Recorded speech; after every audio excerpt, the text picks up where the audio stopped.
संत वही जो भक्तों की ज़िंदगी में प्रकाश भर दे, जिन्हें देखने के बाद मन पूरा शांत हो जाए और जिन्हें सुनने के बाद ज़िंदगी में आने वाली कठिनाइयों से लड़ने की शक्ति मिले।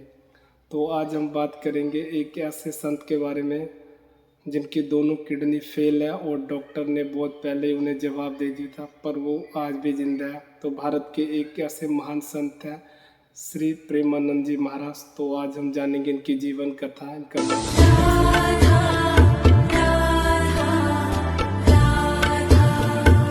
जीवन कथा, इनका बचपन कैसा था और ये कैसे प्रेमानंद जी महाराज इतनी ज़्यादा भक्ति में लीन हो गए श्री राधा रानी की चरणों में। तो प्रेमानंद जी बनारसी गांव में रहते थे। उन्होंने एक बार अपनी माता से पूछा, माता क्या ऐसे ही ज़िंदगी जिया जाता है? तो उसकी माता ने बोला, हाँ पुत्र, ये एक मोह माया है, एक दूसरे को छोड़कर एक दिन हम सबको जाना है और सबसे बड़ा है संसार में प्रभु की भक्ति। प्रभु की भक्ति से ही अपार दिव्य दर्शन मिलता है।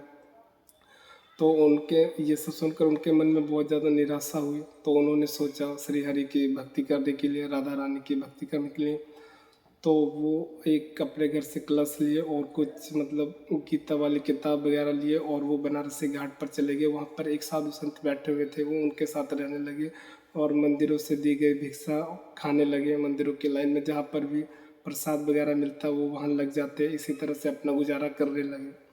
समय बीतता गया।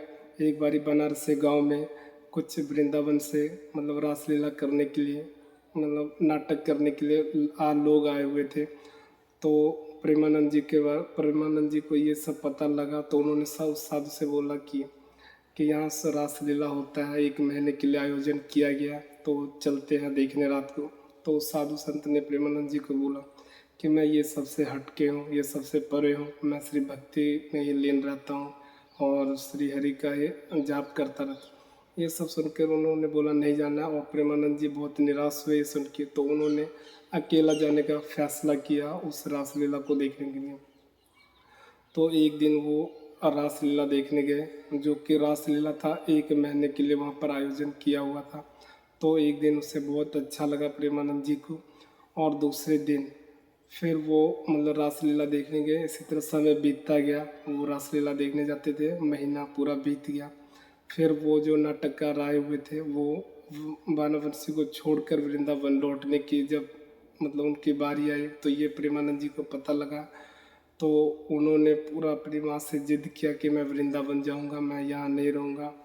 उसके बाद उसकी माता ने बोला चलो ठीक है, तुम वृंदावन चले जाओ। जब वो वृंदावन गए तो पूरा संसार अपने परिवार सबको त्याग दिए थे। वो पूरा साधु के वेश में आ गए थे और भक्ति में पूरा लीन हो चुके थे वो कृष्ण भगवान की।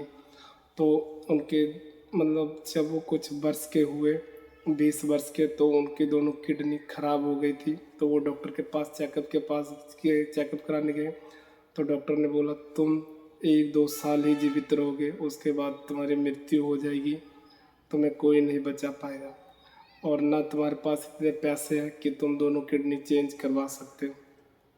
ये सब सुनकर प्रेमानंद जी महाराज बोले कि जब अब जानना ही है तो श्री राधा रानी के चरणों में ही अपना देह त्यागूंगा। वो वृंदावन गए, जहाँ पर कि है एक बरसाना राधा रानी का मंदिर, उनका घर भी माना जाता है।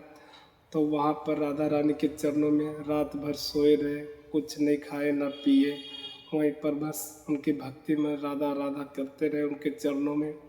और इसी तरह काफ़ी दिन बीत गया, काफ़ी समय हो गया, 1-2 साल और बीत गया। वो वहीं पर राधा रानी के मंदिर में ही रहने लगे और राधा जी की सेवा करने लगे, पूजा पाठ करने लगे और प्रसाद वगैरह खाने लगे। तो काफ़ी 1-2 साल, काफ़ी साल बीत गए, पर प्रेमानंद जी इतनी ज़्यादा भक्ति में लीन हो गई कि राधा रानी की कृपा कुछ इस तरह प्रेमानंद जी पे पड़ी कि उनकी दोनों किडनी खराब होने के बावजूद भी आज वो जीवित है और पूरी दुनिया जानती है प्रेमानंद जी के बारे में। ये सब राधा रानी की कृपा के कारण हुआ है और आज इतना बड़ा जो नाम है वो बरसाना जाकर प्रेमानंद जी राधा रानी के चरणों में हरे उनका नाम जाप करने से ही उन्हें मिला है। तो ये थी प्रेमानंद जी के जीवन की कथा और आज वो इतने बड़े गुरु हो गए हैं कि पूरी दुनिया उनका एक विचार सुनने के लिए व्याकुल रहते हैं। और कई जो बड़े बड़े सेलिब्रिटी सब हैं वो लोग जाकर शीश झुकाते हैं। और बहुत सारे जो साधु संत हैं वो भी प्रेमानंद जी महाराज के पास मिलने जाते हैं। वो आज जब उनको देखोगे आप तो उनके चेहरे पर अलग ही एक रौनक मतलब दिखाई देता है, जैसे कि वो कुछ साल पहले वो चमक नहीं था और काफ़ी परेशान थे। और जब राधा रानी का भजन गाने लगे तो सारी उनकी मतलब सारी टेंशन वगैरह सारी पीड़ा दूर हो गई और वो इसी तरह भक्ति में लीन हो गई। और वो दुनिया संसार के सारे मतलब मोह माया को त्याग कर वृंदावन बरसाना में अपना मतलब एक क्या कहते हैं आश्रम बना लिया, वहीं पर वो रहते हैं और लोगों की सेवा करते हैं। तो ये थे पूरी प्रेमानंद जी के जीवन कथा के बारे में। उम्मीद करता हूँ कि वीडियो आपको अच्छी लगी हो। वीडियो लाइक कमेंट ज़रूर कर दें और इस चैनल पे पहली बार वीडियो देख रहे हो तो चैनल को सब्सक्राइब जरूर कर लें। मेरा ऑफिशियल चैनल है रंजीत लाइफ स्टाइल। तो मिलते हैं अगले वीडियो में, आज के लिए बस इतने।